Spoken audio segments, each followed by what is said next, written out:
Hey everybody, it's Josh, and I wanted to talk a little bit about why I am so excited about what's going on with real estate marketing and with AI, specifically LLMs and machine learning. And so let's dive into these topics real quick. The first thing is an LLM. By now, probably most of us are familiar with what that stands for. But let's actually talk about just for a minute about what it means. So large language model. So basically what's happening is all the data is going into, it's like a brain dump of whatever you want it to be, right? So like chat gtp, a lot of people have heard of, has like a brain dump of like the world. Okay, but what if you want like a version of chat gdp that like maybe has the knowledge of all that stuff, is cool, but is like really specific in how you want it to respond to certain things, right? Because like you can ask chat gdp to explain to you, you know, some really advanced stuff, Fourier transformations, right? For example, which is like how we take like sound waves and stuff like that and like plot it so that we can like put it onto paper and create data based on sound, whatever.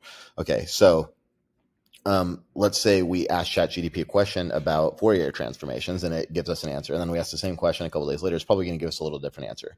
And one of those answers we might really like. Okay. In the LLMs, there's this thing called temperature. And you can turn the temperature up and make the agent more creative, or you can turn it down and make it more standardized. So there's certain areas where you want it to be very standard, right? Like always ask the questions in this order, and there's a reason why. And then there's other times where you want it to be kind of flexible. Like, hey, if they start talking about the dog in the background or whatever, like be able to carry a conversation with that and be kind of creative or whatever. That's what adds the human element to the LLM. So we want to take something like this, and obviously anybody can power a super insane business agent, whether it's for sales, for marketing to sales, for whatever, on top of ChatGPT. But to really do it correctly, you need other layers, right? You want to be able to adjust your temperature. You might not even want to go on ChatGPT, or you might want to go on a certain version of ChatGPT. These are all things that you got to think about when you go in there. And then if it's all text versus if it's like audio, right? It's funny, I use the Fourier transformation thing, but that's actually what the computer's doing when you go like text to speech and speech to text. So how do you like talk to an AI agent, right? Well, what's happening is your voice is being transformed into text. That text is then being analyzed through linear algebra. And then that output is text, which through Fourier transformations going the other way comes back out to a voice output. And all of that happens super fast. And you can adjust the speed of what that happens, the servers you're running on, there's different parameters that you're going to have in your LLM. Okay. So the reason I'm saying all these things is because I can already see it. There's been a lot of bots, like chatbots, that have been kind of like LLMs, not really. More like if this, then that type of thing. Or so like, you know, you could go through a form and you can say, okay, first question, they have A, B, and C. Well, if they answer A, then second question becomes D. But if they answer B or C, then next question becomes Q or R, right? Or whatever. So we've had that kind of stuff, but not to where the bot could actually analyze the intent of the other person and spit out an output that is much more powerful in what we're actually trying to accomplish, right? And so that's really the power of linear algebra, and I'll come back to that in a minute and how that actually relates to in real estate words, what's happening. But just understanding that this function is really powerful, but then we need to set other parameters and really set it up. So one of the things I started to say this was that, you know, I can already see it. There's going to be LLMs plug and go, and they're going to suck. One, because they're not going to be customized for each individual business owner or that market or whatever, even if they can be. And two, because they're just not going to be developed by the people who are actually using them, right? So the best thing you could actually do would be to work with some AI specialists, data engineers, programmers, etc., and build your own thing. In my opinion, because you have these components out there that are already really cool that you can build on top of, like ChatGTP, and then you can run it through the like 11 labs for the text to speech and speech to text, and then you can run it through Airtable, and you can create spreadsheets that are insanely smart that start tracking things in multiple dimensions. Okay, so the first thing about this that's amazing is LLM. Okay. And that's what basically allows us from, before it was really hard to train a lot of salespeople and have them be really good and have them not come in late and have them not make tons of commission that you had to pay out. Well, this solves that. Boom. Now it's scalable, it's better, it's more affordable, all that kind of stuff. Okay. The second thing I want to talk about here, can I clean this up? Okay. The second thing I want to talk about is machine learning. Okay. And this is actually kind of a subset of deep learning.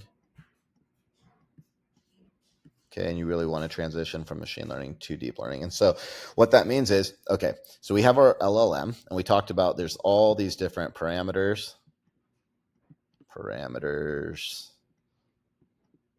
and let's just call them X, Y, Z, dot, dot, dot, all the way up to N. Okay, then we've got, and these parameters, these are like latency, speed, what the operating systems we're running it on, what's the voice system we're running it on, to name a few. Okay, the machine learning thing, you say, here's what we're tracking. It's basically like you would think about stats, like what are the stats? But you can go insanely deep with this now. So you want the computer to start realizing, like, when's the best time to send out marketing that people will answer, that people will respond? When's the best time to follow up that people will respond? What's the best way to ask the sequence of questions? Maybe we think we know the best way. Well, I'm going to show you in a minute how mathematically machine learning takes what we do as humans to steroids. And this all takes me back to really, like, with cold calling on steroids. I remember the biggest secret of cold calling on steroids, when we really revolutionized telemarketing for the real estate industry. It was all because we understood the power of prospecting and marketing. So prospecting, we're going to drive customers, or we're going to go out to the customers. Marketing, we're going to spend money, we're going to drive them to us. And what we realized is that prospecting is actually the better method. And so if you could take something like cold calling, which is the most time-tested, proven method of marketing in a sense that's ever existed, right, but actually turn it into marketing where you could actually scale it. And that's what we did with CCOS. And so that was why it was amazing. And people were skeptical at first. And they're like, there's no way that, like, just a recorded message is going to outperform live people. Well, first of all, these days, like, literally less than 10% of people answer their phones. Okay. We have the data on that. So, but it wasn't always that way. But even whether people were answering the phone or not, whether they knew it was a recording or not, didn't matter. Right. If every single person I call knows it's a recorded message, I'll still take that and be able to call, 1,000 or 10,000 or 100,000 or 1,000,000 people in a day or 10 million people in a day over whatever you can call as a human. And no matter how many people you can recruit and pay to be in your sales team, I'm still going to kill you, because all I got to do is put more phone numbers into mine and hit the button, and the numbers are going to take care of themselves. It's just not fair. So now machine learning is kind of doing that with the sales process. In other words, if you're a really good salesperson, you're going to start to build experience and intuition, and you're going to understand correlations, and you're going to start to really understand, like, what are the hot flags? What are the cold flags? What are you listening for? How do you set it up? How do you close? Like, all these good things. Okay. Well, the machine is going to take all of those things we're talking about too, and it's going to turn it into data. And so I wonder if I can just get a new board. How do I do that? Let's see. Oh, cool. Okay. Okay. So what can I draw with? Is this my draw? No. Oh, man. I'm trying to sign up for something right now. Oh, there we go. Okay, so what happens is think of it like a matrix, right? So when you talk to a seller, in our case, there's a qualification process. We ask them kind of like a certain number of things. So let's just use these lines right here. Okay, so the first thing we might ask them is price. Okay, so this row is price. And the second thing we might ask them is occupancy.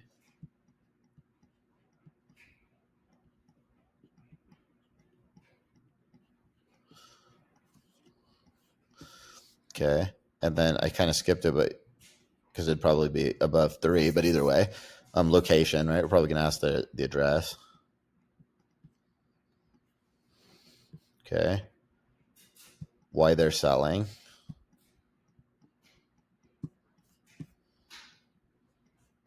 Have they talked to a realtor?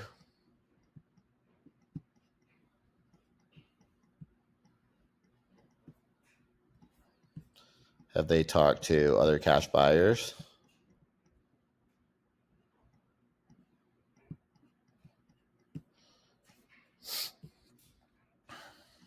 are they committed now?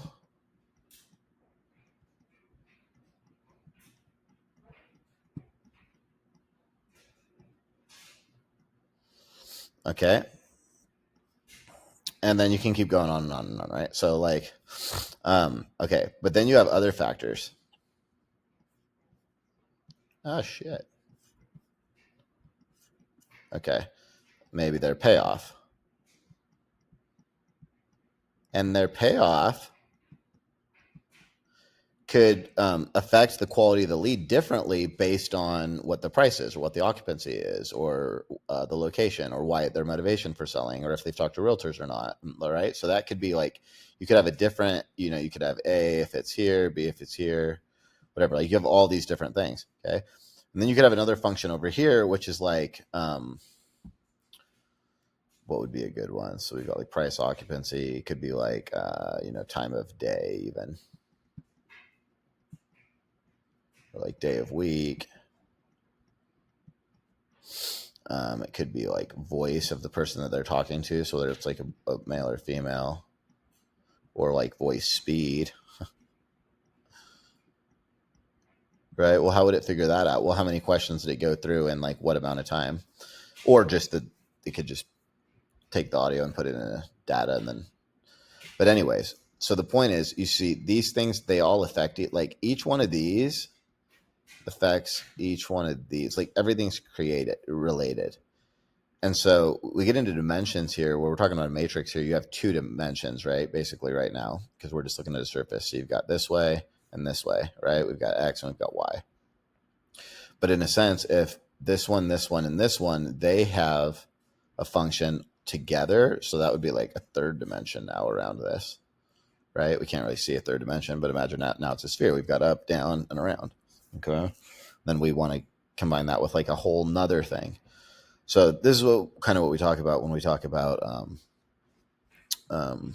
dimensions, is that like, you have rows, you have columns, and those interact, but then you might start seeing patterns like diagonally or even nonlinear, right? So it's like curves and weird different stuff. So this is why like this is linear algebra. This is how linear algebra works. And like there's like, it gets really complicated. You can talk about like eigenvectors, like occupancy would just go out if it extended out forever. What would that mean to the other pieces of the equation? And again, everything we're talking about right now is just sales, right? So you're like, okay, Josh, that kind of sounds simple. I get it. Okay. It can like basically figure out a lot more data and recognize patterns and look for stuff that we might be beyond what we would be able to keep track of as a human as we're talking to them and doing all this stuff. Okay. Well, yeah, that is cool. But, shoot. Erase everything. That is cool.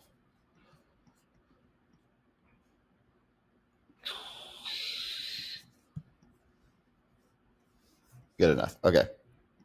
That is cool. But what if we want to see how our marketing, right? So like day of the week, list that we use, data that we use on that list, where we get the list from, what market we're in geographically, what their age bracket, like whatever, all of our different lists. Every single campaign would be a different thing. And we want to see how each one of those things would affect our sales. Okay. And then it's got like all these different things too, right?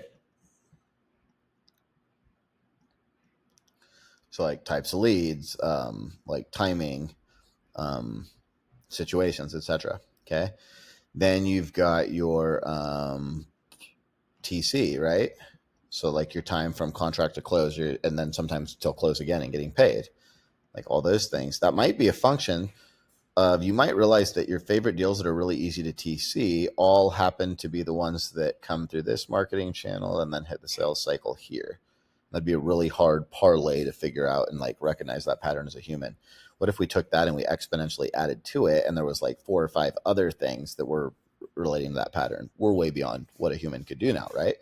But you see here, even more than that, we're now linking marketing to sales, to transaction coordinating, to disposition, right? Or financing, right? Like how we're going to get paid on the asset, how we're going to turn it into value.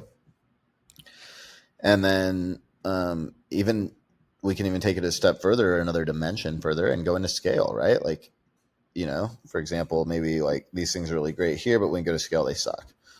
So like infinite patterns, again, it's just simple as you've got columns of data, right? You've got rows of data, whatever. Okay, but then you've got rows this way. And then you've got rows in another dimension, and then another dimension. And so everything affects everything, and not only in one department of your business, but all of them. And that is why I am so ridiculously excited. So let me kind of go back to, how do I just like start this thing over? There's got to be a way, but whatever, this will be good enough.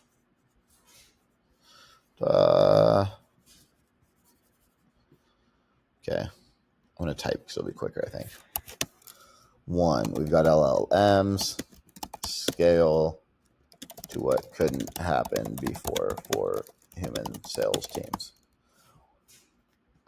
Also, the contribution margin is over 30% higher. So in other words, if you get an agent to do your sales for you, all that commission that you'd be paying to your agents, typically going to be one of the biggest business expenses, is all staying and going to your bottom line, which reduces in literally a third of your profit more. So if you're averaging 20 grand, now you're going to be averaging almost 27 grand or whatever, just because you're saving that commission, right?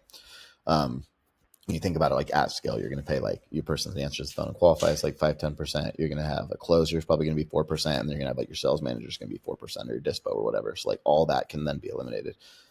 And then 2 is